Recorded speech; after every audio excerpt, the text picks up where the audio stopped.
This is the junk room. Junkman is on the line. Good, you answered. Sorry about the precautions. Oh, no problem, no problem. I just hope this is worth my time, I Mr. can give you a false name, but I won't. Just call me X. Well, you know, I've already been warned by others, told to watch what I say, watch what I do. If this is another type of threat, it's just not... I'm not with the agency, Mr. Junk. I'm sure if you answer the phone, you're interested in what I have to say.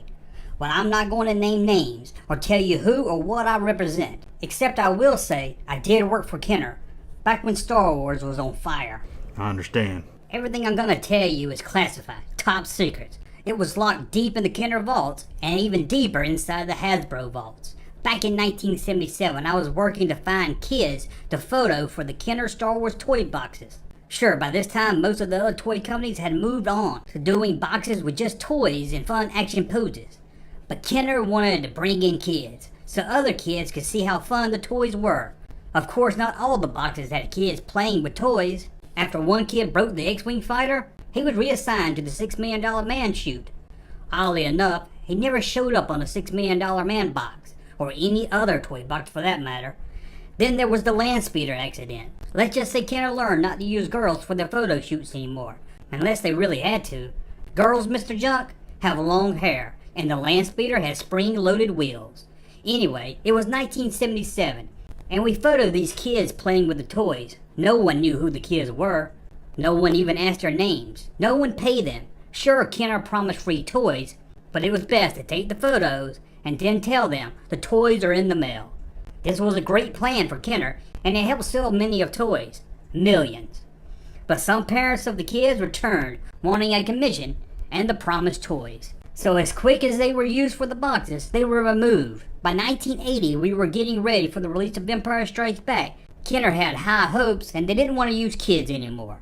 Sure, some kids' hands would still appear on the boxes, time to time, but no faces.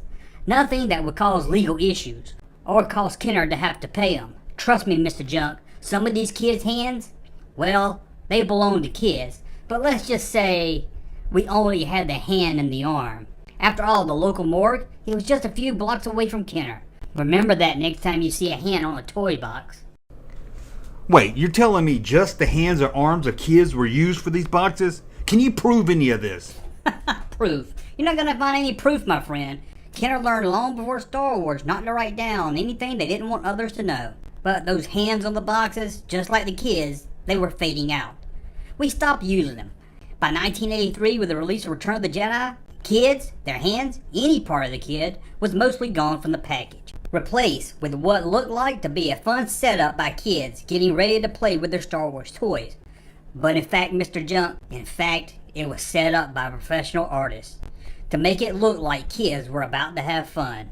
It was all manipulation to trick kids and fool parents. So they replaced the kids with scenes to make it more appealing to the buyers. I really don't see where any of this is going. Where it was going was 1985. The release of Power of the Force, Mr. Junk. Sure, there wasn't many vehicles or playsets released in that line. But did you ever notice anything different about the Power of the Force boxes that was unlike the other Star Wars boxes?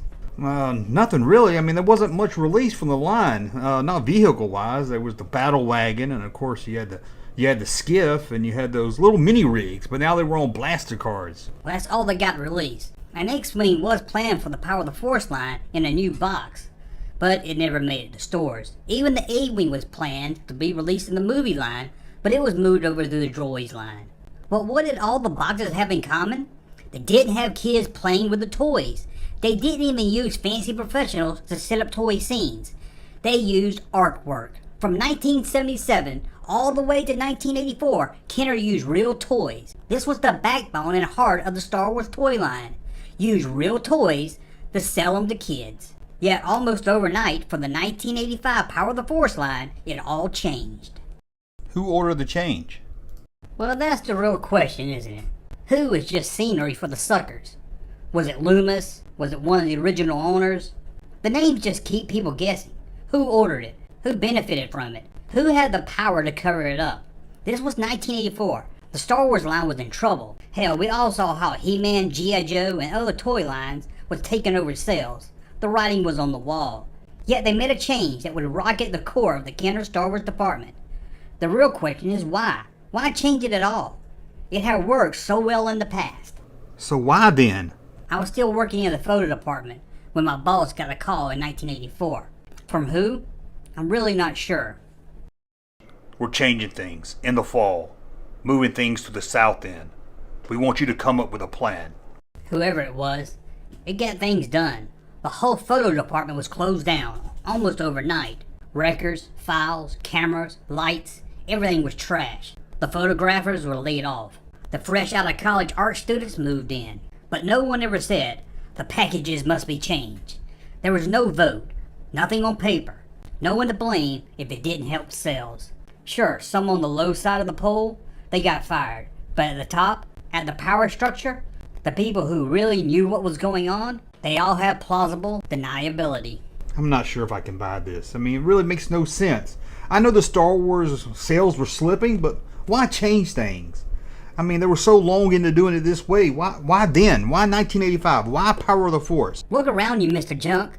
Or at least around you in 1985. Look at the other toys at the store. He-Man, G.I. Joe.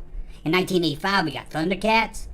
By that time, every other toy company was using beautiful art to trick the kids into thinking the toy was a must-have. And these toys are really biting into the sales of Star Wars, who at the time had no real future. The movies were dead, or at least for the foreseeable future.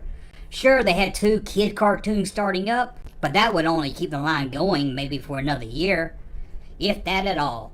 Star Wars packaging was looking old in the stores. The other toys looked bright, hip, cool. They looked like a work of art. And those in power at Kenner, they were jealous. They wanted to look cool. They wanted to be hip. You know, there's something about that time period. The change from the toys on the box to the artwork. I don't know. It always seemed that maybe I was just growing up and it was all me. But looking back now, it seemed like that's when my childhood ended, when they stopped using toys for the photos and started using artwork. That's when you lost your innocence, Mr. Junk.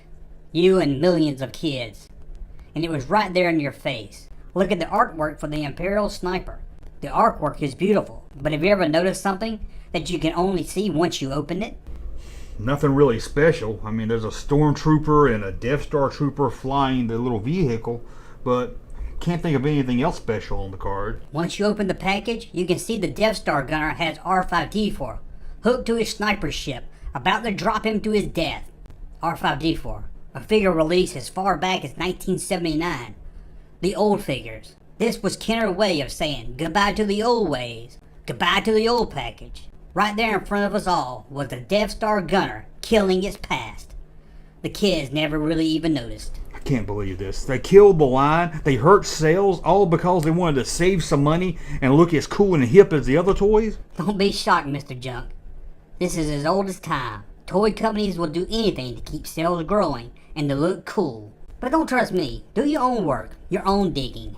Can you go on record with any of this? Maybe we can do a live stream together. No chance in hell, Mr. Junk. I would be declared insane and hospitalized, maybe even worse. I'll give you the background. Use it to dig around. Find out who made the call that night. Find out who hired those artists.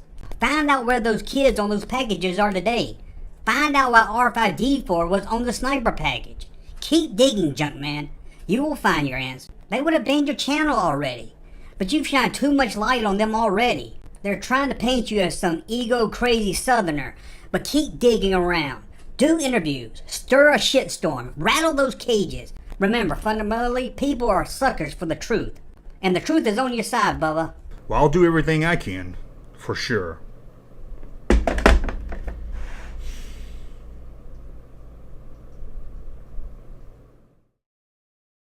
Hey, Junkman channel popping though.